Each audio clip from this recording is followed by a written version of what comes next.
오늘은 종교개혁 506주년 기념 주일입니다. 오늘은 설교라기보다는 강의에 가까운 그런 설교를 하겠습니다. 그래서 앞에 PPT를 아주 주로 이용할 테니까 관심을 가지고 봐주시기 바랍니다. 우리 종교개혁이 특별히 강조한 거, 이것을 교회 역사가들은 세 개로 그렇게 요약을 합니다. 첫째가 오직 믿음으로. 넘겨주십시오. 나전으로 솔라라는 말을, 솔라라는 게 솔로, 우리 노래 부를 때 혼자서 부르면 솔로라고 그러죠. 오직이라고 번역을 합니다. 이렇게 오직 믿음으로. 그다음 두 번째가 오직 성경으로. 그리고 세 번째가 오직 하나님의 영광만을 위하여. 이 세 가지가 종교개혁자들이 제일 관심을 쓰고 시도한 것입니다. 우리 한국교회는 첫 번째와 두 번째의 강조점은 우리 한국교회도 아주 강조를 합니다. 다만 세 번째가 조금 약합니다. 우리 한국교회는 기복신앙이 너무 강해가지고 하나님의 영광보다는 나의 구원, 나의 복, 이게 관심을 좀 지나치게 쓰는 것이 아닌가 그런 생각을 합니다. 우리 장로교회 가장 중요한 교리라고 할 수 있는 웨스트민스터 신앙고백서 소열인문답에 보면은 제1문 사람의 제일 되는 목적이 무엇입니까? 할 때 구원받는 거라고 되어 있질 않아요.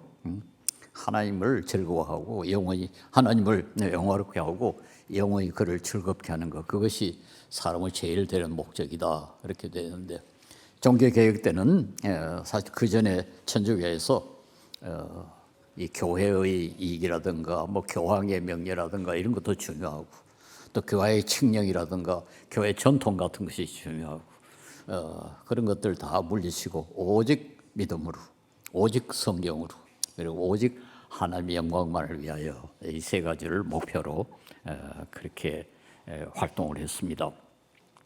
그런데 이 종교개혁이 사실은 인류 문화, 인류 사회에 엄청난 영향을 끼쳤습니다. 우리 개신교는 마치 우리 한국인이 우리 역사를 알아야 하는 것처럼 개신교는 개신교의 전통을 좀 아는 것이 좋고, 그것이 우리 사회에 어떤 영향을 미쳤는가 하는 것을 아는 것이 도움이 될 거라고 생각을 합니다. 제가 보기에는 네 가지가 아주 종교개혁이 한 큰 공헌이다 그렇게 주장하고 싶은데요. 첫 번째가 보편 교육을, 모든 사람이 다 교육을 받아야 된다. 그것의 단초를 종교개혁이 제공했다.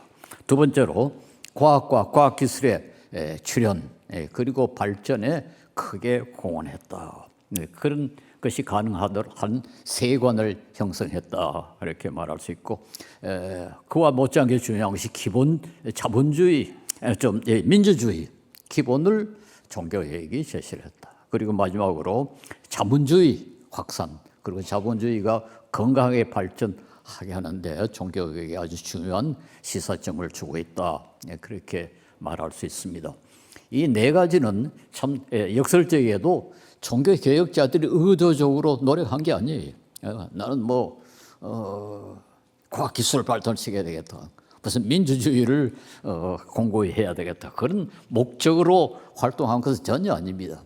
다만 성경의 권위를 회복하고 그 성경 말씀에 따라서 행동하고 살다가 보니까 그 시대 상황과 맞아떨어져 가지고 결국 이런 부산물을 만들어냈는데요.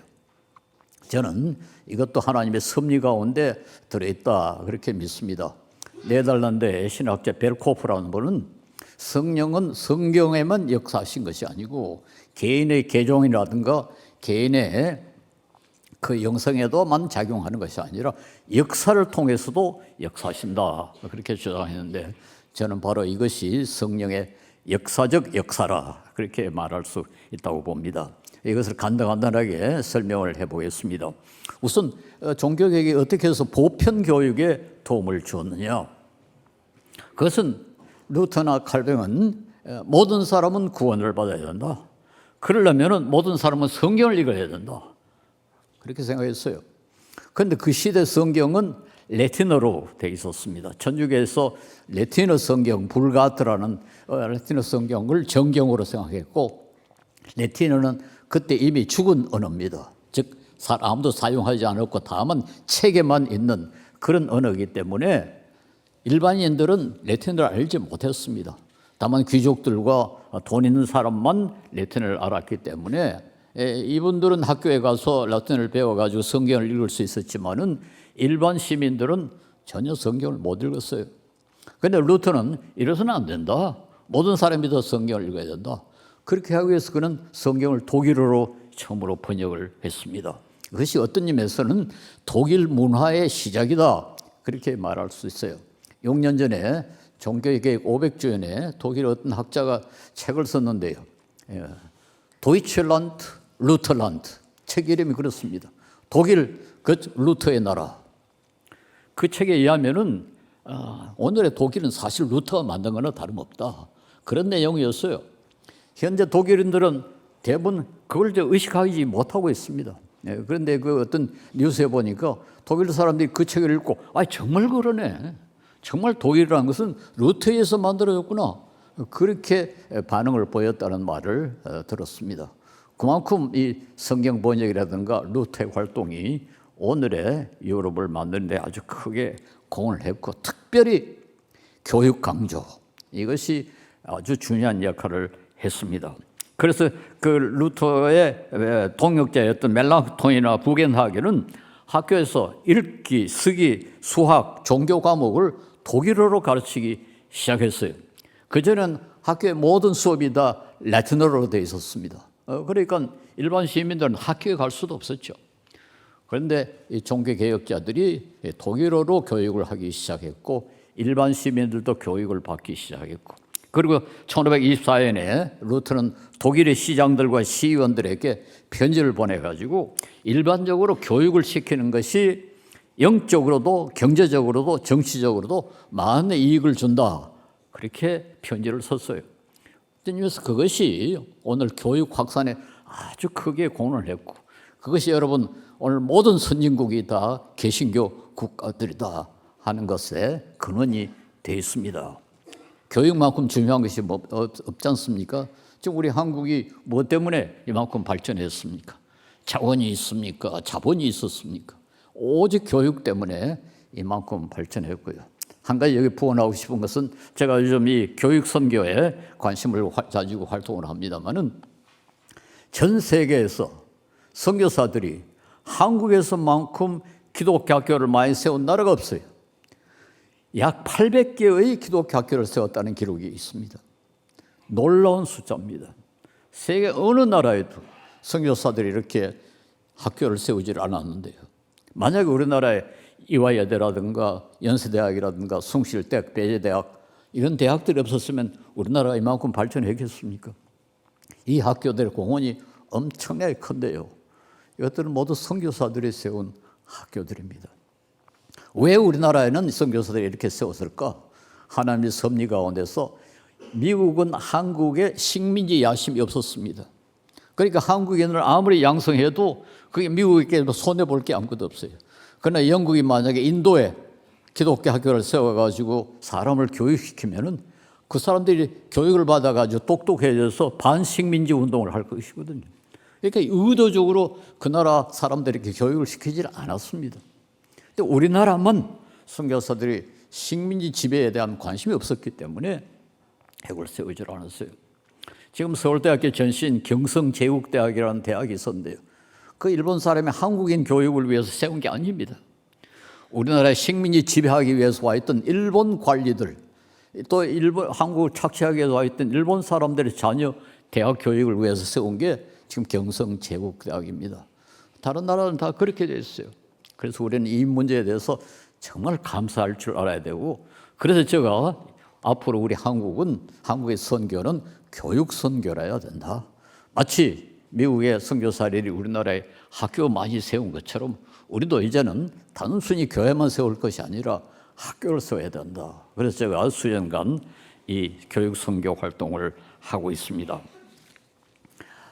그 다음에 과학과 과학기술의 발전, 이것은 조금 복잡합니다만은 간단하게 말하자면 옛날에는 서양에도 16세기 이전에, 그리고 우리나라는 아직 최근까지 자연은 살아있는 신적인 존재라고 생각을 했어요. 그래서 자연을 건드리면 안 된다고 생각했어요.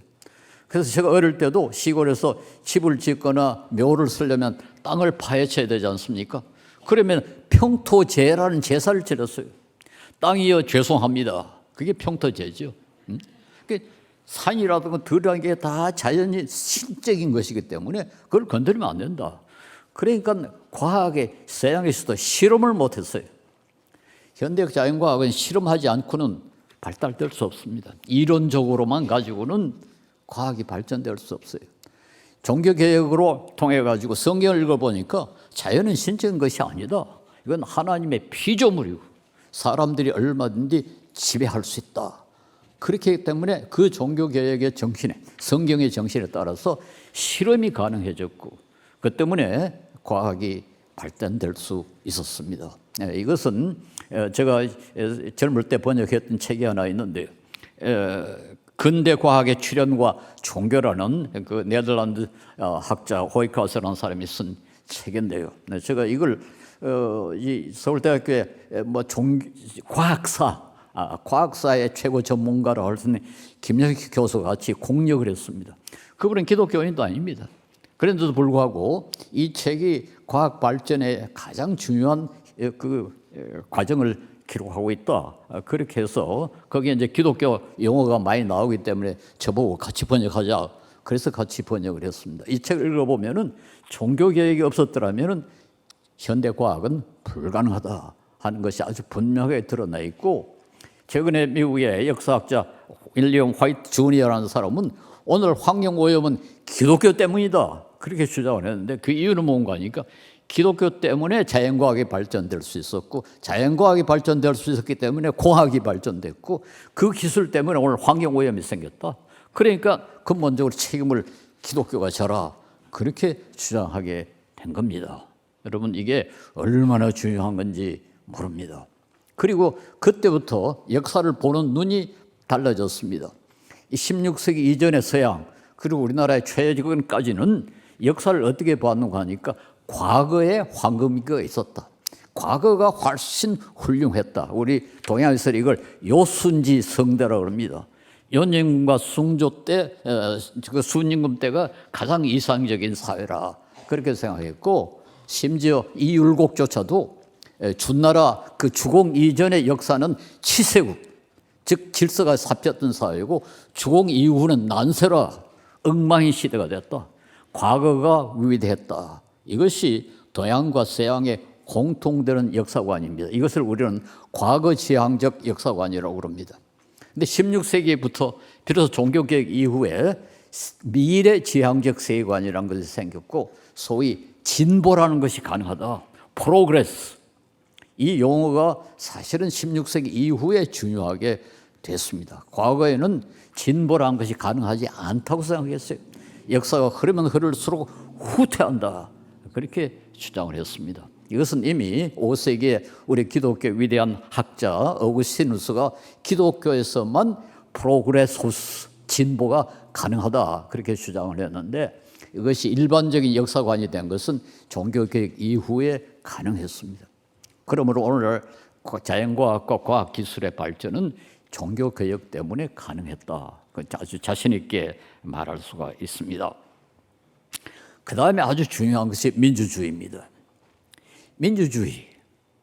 이것은 우리 기독교가 가르치고 있는 모든 사람은 하나님의 형상으로 지음을 받았다는 그 성경의 가르침과, 그리고 칼빈의 인간의 전적 부패, 이 두 가지에 근거해 있습니다. 일반적으로 민주주의는 고대 그리스에서 시작이 됐다 그렇게 인식이 되어 있고, 사실은 주전 5세기에 그리스의 정치학 페리클레스는 모든 사람은 법 앞에서 평등하다 그렇게까지 주장을 했습니다. 그런데 여러 사람들이 모여가지고 중요한 국사를 결정하는 그 의회, 그것은 그리스에서 시작된 것이 사실입니다. 그러나 중요한 것은 그게 참석할 수 있는 사람이 누구였던가? 오직 자유시민만 참석할 수 있었습니다. 다른 말로 말해서 노예라든가 여자라든가 외국인이라든가 상인은 그 참석할 수 없었어요. 근데 이게 과연 민주주의냐? 주전 4세기에 그 정의라는, 우리 사회 정의, 정의 이야기하지 않습니까? 이것을 최초로 이론적으로 다룬 철학자 아리스토텔레스입니다. 그가 쓴 아주 중요한 책 니코마쿠스 윤리에 보면은 이런 말이 있습니다. 도구가 생명 없는 노예인 것처럼 노예는 생명 있는 도구다. 여러분, 이 말이 얼마나 기가 찹니까? 다른 말로 해서 노예는 사람이 아니고 도구다. 망치나 톱과 같은 그런 존재다. 다만 차이는 도구는 생명이 없고 노예는 생명이 있을 뿐이다. 그러니까 노예는 인간 취급을 안 했었어요. 그 시대 성경은 뭐라고 그랬습니까? 유대인이나 헬라인이나 남자나 여자나 종이나 주인이나 그리스도 안에서 하나니라. 혁명적인 발언이 사실 성경에 있습니다. 그 시대 아무도 이런 생각을 하지 못했습니다. 이 성경의 권위를 회복함으로 모든 사람은 다 이 동등한 권한을 가지고 있다. 이것이 사실 민주주의의 핵심 아닙니까? 1948년에 국제연합이 보편인권선언이라는 것을 제정해서 발표했습니다. 세계 거의 모든 나라가 다 이 선언에 비준을 했는데 다만 이슬람 국가들, 공산주의 국가들은 아직까지도 비준하고 있지 않아요. 여기에 동의하지 않습니다. 그 가장 중요한 이유가 뭔가니까 보편인권이라는 말은 주데오 크리스천 트래디션, 유대 기독교적 전통에서 나왔기 때문에 이슬람교가 거기 동의할 수가 없다. 공산주의가 거기 동의할 필요가 없다. 이게 주디오 크리스천 트래디션, 유대 기독교적 전통에 나왔다는 말은 사실 독일의 아주 유명한 사회 철학자 유리간 하버마스, 미국의 맥킨타이어 같은 윤리학자들이 공통으로 지적하는 겁니다. 이건 아무도 부인할 수 없는 사실인데요. 종교개혁이 일어난 지 8년 후에 독일의 농민전쟁이라는 것이 발발했는데 1524년에 스바비아 농민들이 요구한 소위 12개 조항이라는 아주 유명한 조항이 있습니다. 네. 거기 보면은 제3조에 이렇게 되어 있습니다. 그리스도는 양치기이든 고위층이든 차별을 두지 않고 모두 그의 고귀한 피로 구속했기 때문에 농부들을 악한이라고 부리는 것은 개탄할 일이다. 그때는 이 소위 고위층은 악한이 아니고 농부들은 이제 나쁜 놈들이다. 그렇게 차별 대우를 했거든요. 근데 종교개혁을 이 사람들이 뭐라고 합니까? 양치기이든 고위층이든 차별을 두지 않고 모두 그의 고귀한 피로 구속했기 때문에 농부들이 악한이라고 부르는 것은 잘못이다. 이런 조항이 들어있어요. 종교개혁이 가져다 준 성경의 권위, 거기서 근거해 있는 겁니다. 아까도 인용을 했습니다. 너희는 유대인이나 헬라인이나 종이나 자유인이나 남자나 여자나 다 그리스도 안에서 하나이니라. 모든 사람은 동일한 권한을 가지고 있는데 이것은 하나님이 사람만 하나님의 형상으로 지었기 때문이다. 이렇게 말할 수 있습니다. 좀 더 구체적으로 우리 칼빈, 지금 본래는 깔방이라고 해야 된다고 그럽니다만 우리가 익숙한 그 방식으로 칼빈이라고 부르겠습니다. 이분은 이렇게 말했습니다. 그 말을 그대로 인용을 하겠습니다. 왕들이 가장 정의롭고 옳은 것으로부터 벗어날 만큼 그들의 의지를 절제하는 일은 매우 드물고, 왕들이 아주 정의롭고 옳은 것, 그것으로부터 옳은 것으로부터 이게 좀 번역이 좀 잘못됐습니다. 악으로부터 벗어나서 정의와 그 옳은 것을 추구할 만한 그런 의지를 가진 사람은 거의 없다. 그만큼 절제하지 못한다, 왕이라는 건. 또 어느 정도 충분한지를 알 만한 예민함과 지혜를 타고난 왕도 드물다. 그러므로 인간의 약점 때문에 여러 사람이 서로 돕고 서로 검면하면서 정권을 행사하는 것이 더 안전하고 견디기가 쉽다. 그래서 한 사람이 불공정하게 자기 주장을 내세우면 몇 사람의 검열관과 지도자들이 그의 고집을 견제할 수 있는 것이다. 이것은 경험에 의해서도 증명되었지만은 주님께서 그의 권위를 확인하셨다.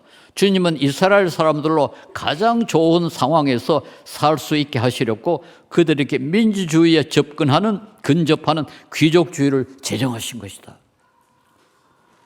이 칼빈은 사울이 왕이 됐을 때 이건 민주주의 방식으로 됐다. 일종의 민주주의다. 그렇게 주장한 겁니다. 그래서 이 칼빈은 이 권력이 집중되면은 소위 왕이라는 건 권력이 집중되어 있는 사람들 아닙니까? 이 사람 되면 그렇게 지혜롭게 되지도 않고 그것을 남용할 그 유혹을 항상 받는다. 이것이 그의 그 소위 인간의 전적 부패 사상입니다. 인간은 전적으로 부패했기 때문에 권력이 집중되면 반드시 부패한다. 이건 뭐 역사적으로 증명이 되었습니다.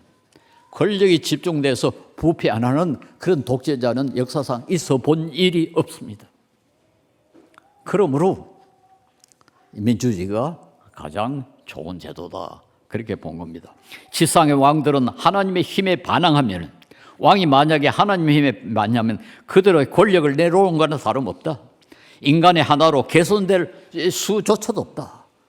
지도자가, 지배자가, 지상의 왕들이 하나님의 힘에 반응하면 그건 인간 취급을 할 필요도 없다.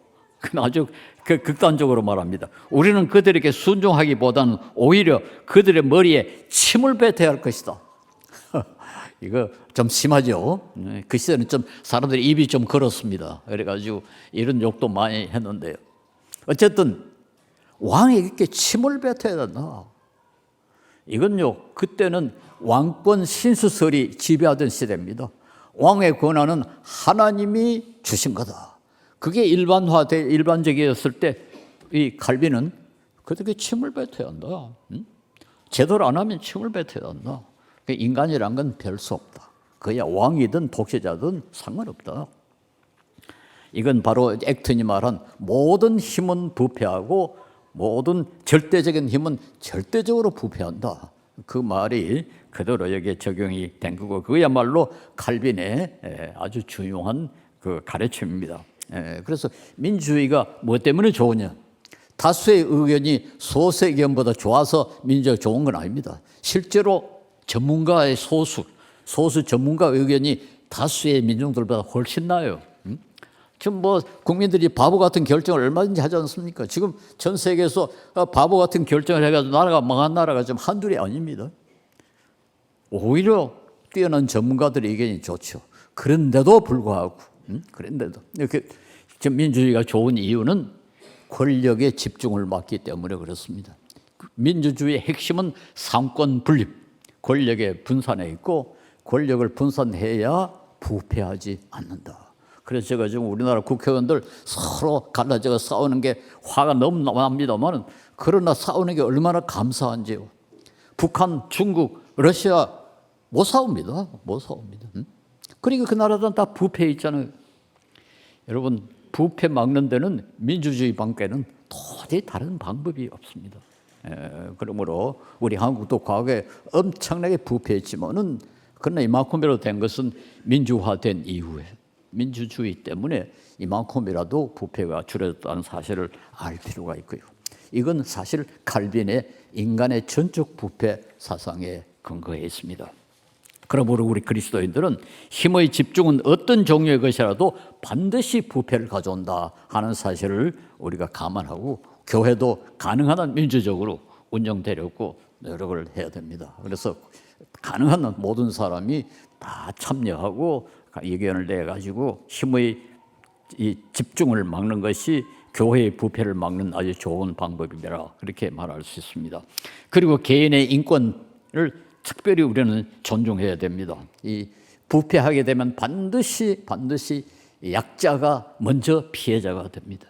그러므로 우리 그리스도인들은 외국 근로자들, 가난한 사람들, 병든자, 장애인 등 약자의 인권을 보호하는데 가장 앞장서야 될 것이라고 생각합니다. 특별히 지금 우리나라는 앞으로 이제 엄청난 숫자의 외국인을 받아들일 수밖에 없습니다. 그때 이걸 우리 그리스도인이 앞장서서 이들을 환영하고 이들에게 복음을 전하고 이들의 권익을 보호해야 우리나라가 선진국으로 남아있을 수 있습니다.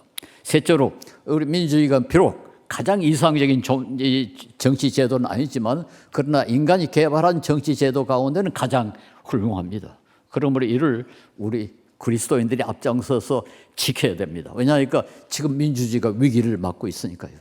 뭐 여러분 최근에 신문 보셨는지 모르지만 저는 아르헨티나라는 나라를 2번이나 가봤는데 그 나라는 민주적으로 망하고 말았습니다.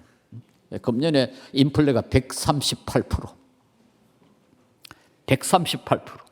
국가 부도를 10번 냈고 IMF에 가장 빚을 많이 진다라는데 도저히 갚을 방법이 없습니다. 그런데 그 나라는 모든 자원이 풍부하고 땅 넓고 기후 좋고 도무지 못 살 조건이 하나도 없는 나라입니다. 그런데 지금 망했습니다. 민주주의 때문에. 어떤 민주주의? 포퓰리즘, 인기 영합주의. 모든 정치가들은 요즘 인기 영합주의의 유혹을 받습니다. 어떻게 하든지 국민들에게 좀 살살 달래가지고는 표 많이 얻으려고. 좌파 인기 영합주의, 베네수엘라와 아르헨티나가 그렇게 망했고, 우파 인기 영합주의, 미국의 트럼프 같은 사람이 바로 또 우파 인기 영합주의로 나라를 지금 엉망으로 만들고 있습니다. 그래서 제가 지난번에 설교도 강조를 했습니다만 부디 그리스도인들은 그런 우파 좌파 그런 미친 짓 하지 말고 부디 성경 말씀에 근거해 가지고 정신 똑바로 세우고 합리적으로 선택을 해야 우리 민주주의가 건전하게 되지. 지금처럼 그렇게 우파 좌파에 휩쓸려 가지고 왔다 갔다 하면은 우리나라 민주주의도 위기에 처할 수 있다. 그래서 저는 앞으로 우리 민주주의를 수호할 책임을 그리스도인이 좀 지자. 그걸 강조하고 싶습니다. 다음으로 자본주의. 막스 웨버라는 독일의 사회학자, 20세기의 가장 뛰어난 사회학자라고 할 수 있는데 이분은 종교개혁, 특히 칼빈주의에서 자본주의가 시작이 됐다. 그렇게 주장합니다. 그런데 자본주의도 종교개혁자들이 의식적으로 추구한 것이 아닙니다. 이미 그리고 사실은 뭐 종교개혁 때문에 민주주의가 시작된 것, 자본주의가 시작된 것도 아니에요. 종교개혁 이전에 이미 이태리에는 자본주의적 경제 활동이 이루어졌다고 그럽니다. 그러니까 막스 베이버의 주장은 반드시 옳지는 않습니다. 그런데도 불구하고 종교개혁, 특별히 칼빈주의는 자본주의를 확산하고 자본주의가 건전하게 발전하는데 아주 중요한 공헌을 했다. 그렇게 주장할 수 있습니다. 그 이유는 첫째, 칼빈이 사유재산을 인정했습니다. 사람들 간의 평화를 유지하기 위해서라도 재산 소유가 분명하고 개인적이어야 한다. 그렇게 주장했어요. 개인이 사유재산을 향유해야 된다. 그래서 나머지 재산을 훔치는 것은 하나님의 섭리에 대한 범죄고 하나님께서 주신 것을 그 본래의 목적대로 사용하는 데 있어서 어떤 양심의 가책도 느낄 필요가 없다. 자기가 돈을 잔뜩 벌어가지고 그 본래의 목적대로 돈을 사용하는 데는 양심의 가책을 느낄 필요가 없다. 그 말입니다. 그게 내 거라고. 그러니까 자기 재산을 자기가 행사할 권리가 있다는 겁니다. 그래서 사유재산을 인정을 했습니다. 기독교 강요에서 그렇게 말했습니다. 그런데 나머지 재산을 훔치는 것, 그것은 하나님의 섭리에 대한 범죄입니다. 사유재산이 있기 때문에 훔치는 것은 범죄지요. 그렇지 않습니까? 하나님께서 주신 것을 그걸 목적대로 사용하는 데 있어서 어떤 양심의 가책도 느낄 수 없다. 그런데 그 다음에 또 중요합니다. 그러나 사람이 가진 모든 것은 자기의 것이 아니라 하나님의 것이다. 자기가 아니다. 모든 소유는 다른 사람을 섬기기 위해서 주어진 것이다. 즐기라고 주어진 게 아니다. 다른 사람을 섬기기 위한 것이며 다른 사람에게 손해를 끼치거나 불편하게 사용할 수가 없고 부자가 하나님으로부터 풍성한 소유를 얻었으면 그것으로 가난한 사람보다 좀 더 궁성하게 살지 말아야 할 의무는 없지라도 다른 사람이 굶도록 내버려 둬서는 안 되며 내가 돈이 있으면은 구태여 가난한 사람보다 더 궁성하게 살라는 건 아니다. 가난한 사람보다 더 잘 살아도 괜찮다.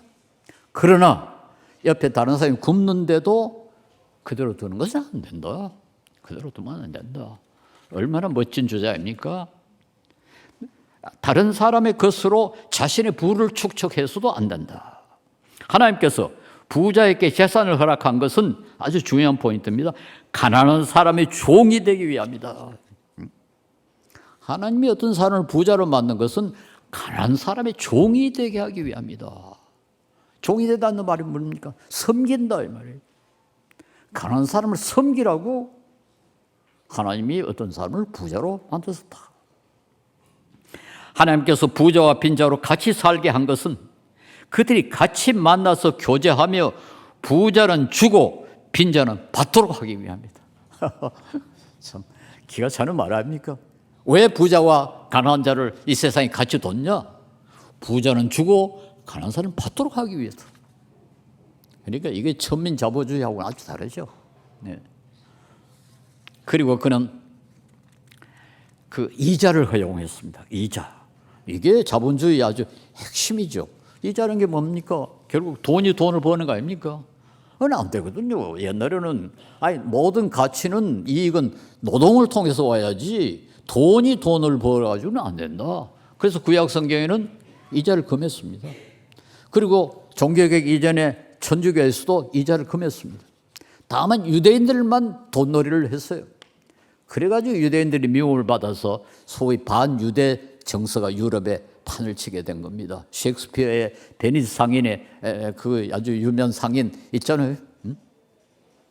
그런데 칼빈은 이자를 허용했다. 루터는 일반적으로 이자를 허용하지 않았지만은 내가 어떤 사람에게 돈을 구워줌으로 그 때문에 내가 손해를 봤을 때는 이자를 받으라 그랬어요. 그리고 어떤 사람이 내 돈을 빌려가지고 장사를 해서 그 사람은 부자가 됐는데 나는 손해를 봤다. 그러면 이자를 받아라. 그때 외에는 이자를 루터는 원하지 않았어요. 그런데 칼빈은 과거에 구약 성경에 이자를 받지 마라 한 것은 그때는 생산 수단이 토지였기 때문이다. 그러나 상업 시대에 그리고 제조업 시대에는 자본이 생산 수단이다. 그런데 어떤 사람이 내 돈을 빌려가지고 돈을 잔뜩 벌고 그 원금을 다시 돌려줘. 그건 공정하지 못하다. 남의 생산 수단을 내가 가지고 내가 돈을 벌어가지고는 나만 덕을 보는 건 공정하지 못하다. 그러므로 이익의 일부를 전주에게 다시 돌려주는 것이 그게 공정하다. 그렇게 주장했습니다. 그런데도 불구하고 이자를 받으면 안 되는 조항 7가지 예외 조항을 만들어놨어요. 그게 아주 중요합니다. 예를 들어서 가난한 사람부터는 이자를 받지 마라. 그리고 가난한 사람에게 돈을 빌릴 때는 담보를 요구하지 마라. 또 그건 꼭 빌려줘야 되는데 담보가 없다 해가지고 안 빌려주는 건 잘못이다. 그랬어요. 그 돈을 빌린 사람이 그 돈으로 얻은 이익과 이자가 충분하지 못할 때 이자 받지 마라. 어떤 사람이 내 돈을 빌려갔는데 이제 이익을 좀 못 남겼다. 그럼 받지 마라. 그 다음에 그 소비를 위한 있을 때 내가 너무 배가 고픕니다. 돈 좀 빌려주세요. 그때는 이자 받지 마라. 그리고 특별히 그가 강조한 것은 단순히 이익을 위해서 돈을 빌려주는 이자놀이. 그건 안 된다. 이자놀이. 다른 사람이 그걸 가지고 생산에 사용해서 자기의 돈이 아주 유익하게 사용되도록 만드는 것은 좋지만은 단순히 내가 돈을 벌기 위해서 이자를 빌는 것은 옳지 못하다. 그리고 법이 정한 이자를 못 받게 했습니다. 그래서 그는 일반적인 원칙으로 황금률, 우리 성경에 남에게 대접을 받고자 하는 대로 남을 대접하라. 즉 우리가 이걸 일반화라고 그러는데요. 모든 사람이 봤을 때 그건 괜찮다 그렇게 인정하는 그 정도 안에서만 이자를 받으라 그렇게 주장했습니다. 그래서 칼빈이 이자를 허용했기 때문에 자본주의가 시작이 됐다 이렇게 말한 것은 조금 과장입니다. 칼빈은 이자에 대해서 굉장히 엄격한 그런 예외 조항을 만들었습니다.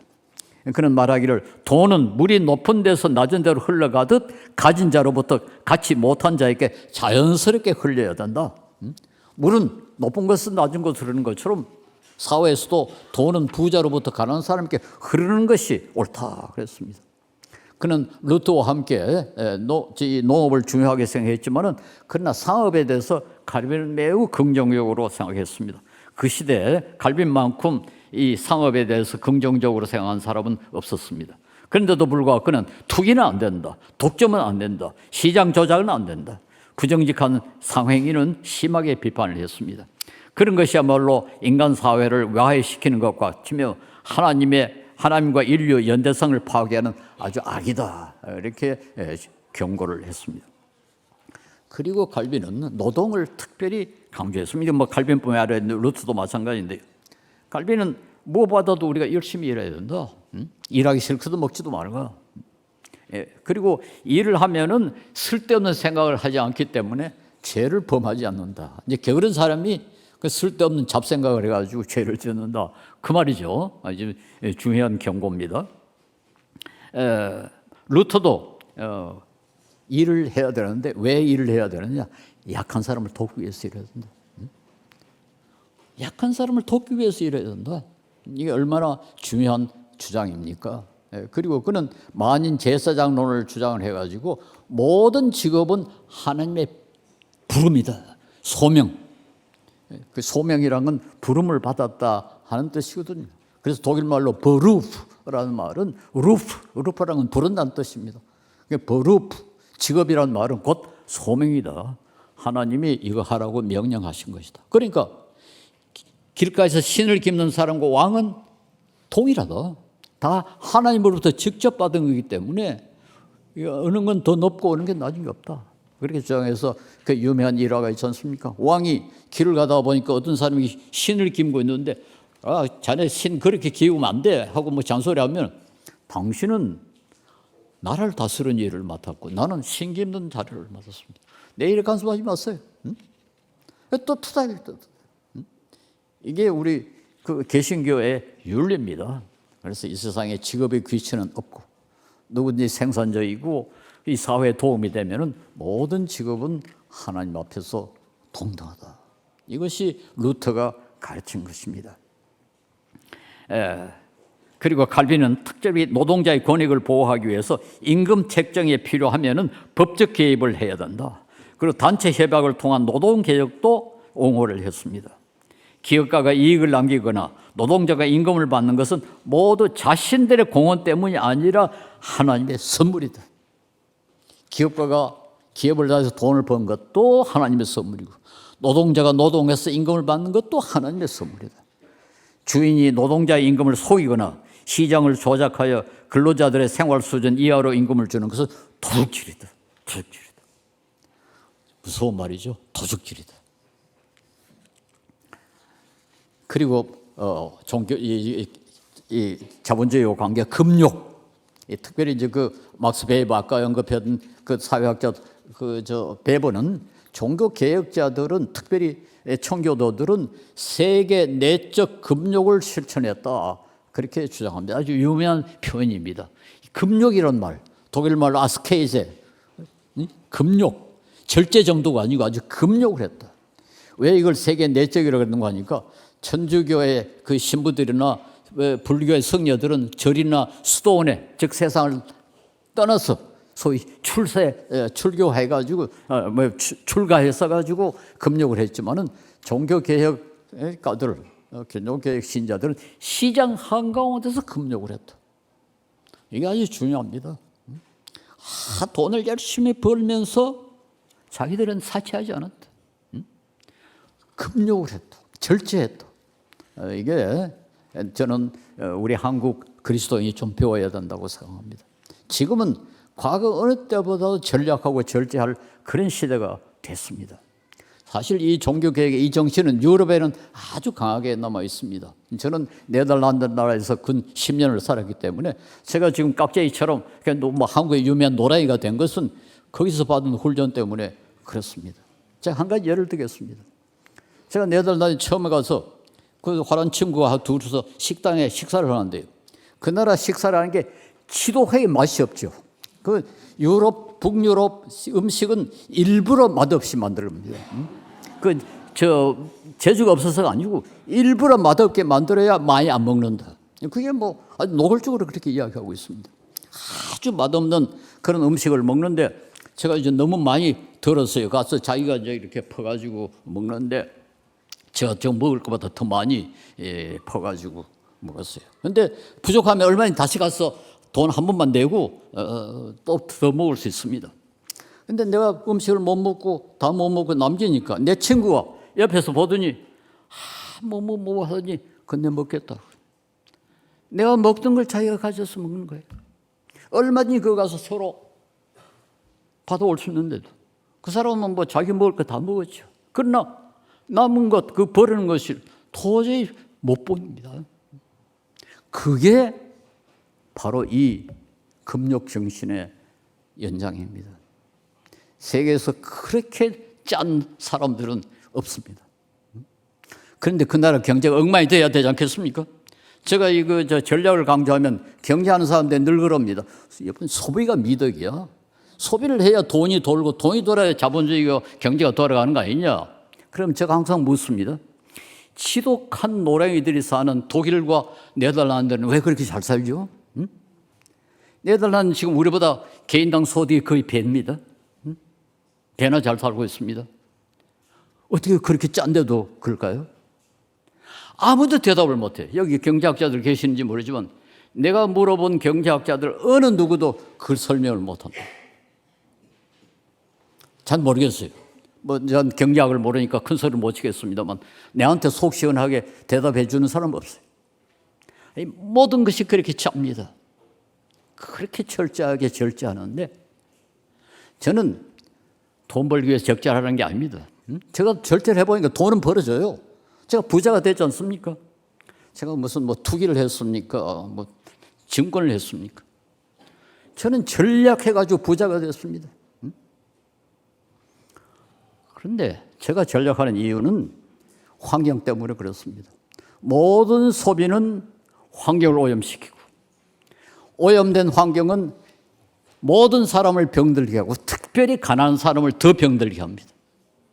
모든 환경 오염의 제1피해자는 가난한 사람, 약한 나라. 지금 해수면이 높아져가지고 북극, 남극 얼음이 녹아가지고 해수면이 높아지는데 지금 제일 가난한 나라 투발루 나라가 없어져 버립니다. 물에 잠겨가지고 나라가 없어져 버렸어요. 그 나라는 공장 하나 없는 나라입니다. 미국, 중국, 한국 같은 나라가 오염시켜가지고 해수면을 높여놓으니까 투발루, 말디브 아주 가난한 나라들이 먼저 도망을 쳐야 됩니다. 자기 나라가 물속에 잠겨버렸는데 어떻게 삽니까? 이건 굉장히 불공정합니다. 여러분, 저는 이건 좀 강조하고 싶습니다. 모두 적어도 저만큼은 깍쟁이가 됐으면 좋겠습니다. 제가 몇 가지 예를 들겠습니다. 우리 집은 겨울에 18도 이상 안 하려고 노력을 하고 있습니다. 하여튼 옷이랑 다 뒤집어 쓰고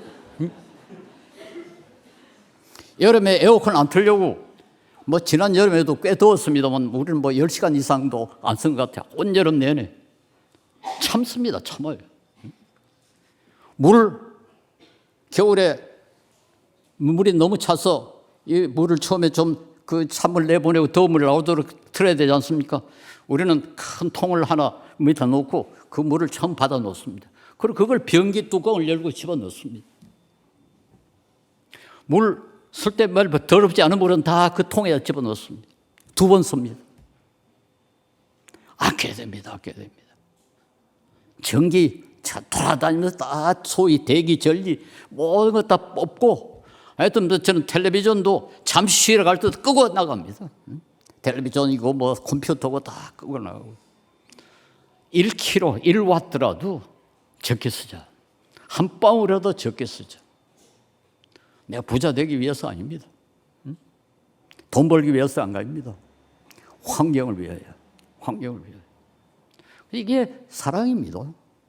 별게 사랑이라는 게 별게 있습니까? 다른 사람께 해야 안 끼치고 정의라는 게 별게 있습니까? 다른 사람께 부당하게 해야 안 끼치는 것이 정의 아닙니까? 저는 우리 한국에서 그리고 자본주의 국가에서 이 절제는 사랑이라고 생각합니다. 그리고 사치는 범죄, 낭비는 범죄라고 생각을 합니다. 우리나라는 지금 엄청나게 환경 오염을 시키고 있어요. 전 세계에서 탄소 배출량이 가장 빨리 증가하는 나라가 한국입니다. 그런데 우리 한국인은 지금 얼마나 낭비를 많이 하고 있는지요. 이건 범죄입니다. 범죄라는 게 별 게 있습니까? 다른 사람에게 해 끼치는 게 범죄죠. 그리스도인들이 이렇게 했어야 되겠습니까? 저는 우리 그리스도인들은 모두 각자이가 되어야 된다고 생각했어요. 제가 이 서울 영동교회 설교할 때는 에어컨 못 틀게 했습니다. 물론 그때는 에어컨이 전기를 너무 많이 써먹었어요. 근데 한 달에 한 4번, 그것도 몇 시간 예배 드리는데 그걸 위해서 그렇게 비싼 에어컨을 사고 전기선을 바꾸고 쓰는 건 범죄다. 그래서 에어컨 못 틀게 했습니다. 제가 떠나니까 뭐 에어컨도 틀고 뭐 그런 걸 다 했어요. 그러나 저는 그때 그게 무슨 뭐 도덕적인 문제도 아니고 무슨 성경적인 문제가 아니기 때문에 항의를 못하고 뭐 결정하십시오. 그러고 말았습니다만 요즘은 뭐 이제 에어컨 전기가 그렇게 많이 들질 않아가지고 전에보다는 그래서 제가 아무 말도 안 하고 있습니다. 만약에 그때처럼 전기를 많이 썼다면 아마 좀 한바탕 했을 겁니다. 부디 여러분 물도 아끼고 전기도 아끼고 모든 물자 아끼시기 바랍니다. 그게 별게 있습니까? 그것도 사랑입니다. 잔소리를 너무 많이 해서 미안합니다.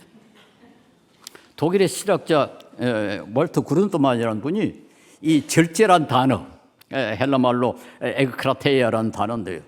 이 단어를 용법을 쭉 연구를 하고 내린 결론이 아주 유명합니다. 헬레니즘도 절제를 강조를 했어요. 헬레니즘이라는 거 그리스의 4대 미덕이라는 게 있거든요. 지혜, 용기, 정의, 절제. 근데 헬레니즘도 절제를 강조하고 성경도 절제를 강조하는데 그 차이가 뭐냐? 헬레니즘이 강조하는 절제는 자기의 도덕적 수월성. 나는 욕심을 줄이고 절제한다. 나는 신사다. 나는 양반이다. 나는 성숙하니까.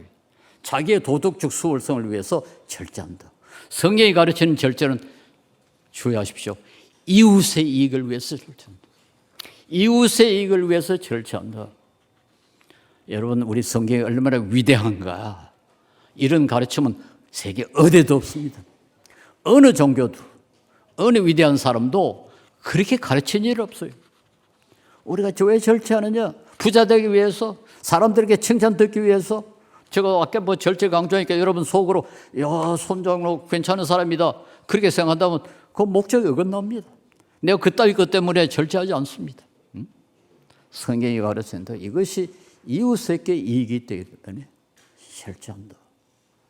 얼마나 저는 이 구절을 읽고 참으로 참 감사했습니다. 야, 내가 이 성경을 알았다는 거, 성경이 가르치는 사랑을 알았다는 거. 부족하지만 그걸 실천하려고 조금이라도 애를 쓴 게 얼마나 감사하냐. 여러분, 이것이 우리를 고급 인간으로 만듭니다. 성경이 우리를 고급 인간으로 만듭니다. 자기 이익을 위해서 다른 사람에게 해를 끼치는 것, 그게 하급 인간이죠. 그게 짐승이 하는 것 아닙니까? 짐승이라는 건 오직 자기밖에 모릅니다. 하급 인간도 마찬가지입니다. 고급 인간이라는 것.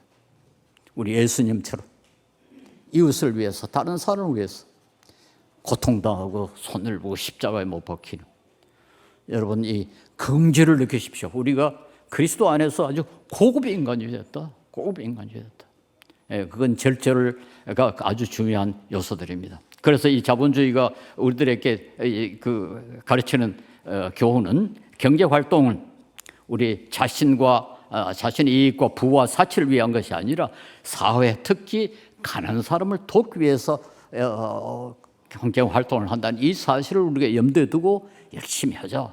둘째, 주어진 시간과 재물을 갖다 능력을 낭비하지 말고 가능한 우리 시간도 아끼고 우리 능력도 키워서 열심히 우리 생산해가지고 약한 사람을 돕자. 약한 사람을 돕자. 선교의 규제에 서기 위해서 우리 열심히 일하자. 세 번째로 무엇보다도 우리 검소하고 전략해서 그런 그 아낀 능력과 재물을 가능한 한 이웃을 위해서 사용하고, 그리고 환경을 보존하자. 이것이 종교개혁이 우리에게 주는 아주 교훈이 아닌가 생각합니다. 종교개혁 자체가 이걸 목적으로 한 게 아닙니다. 성경의 권위를 회복했기 때문에 이런 부산물이 생겨났다. 그러므로 우리 성경은 우리를 구원에 이르게 하는 지혜만 있게 하는 것이 아니라 교훈과 책망과 바르게 함과 의로 교육하게 유익하다. 그리고 하나님의 사람으로 온전하게 하며 완벽한 퍼펙트.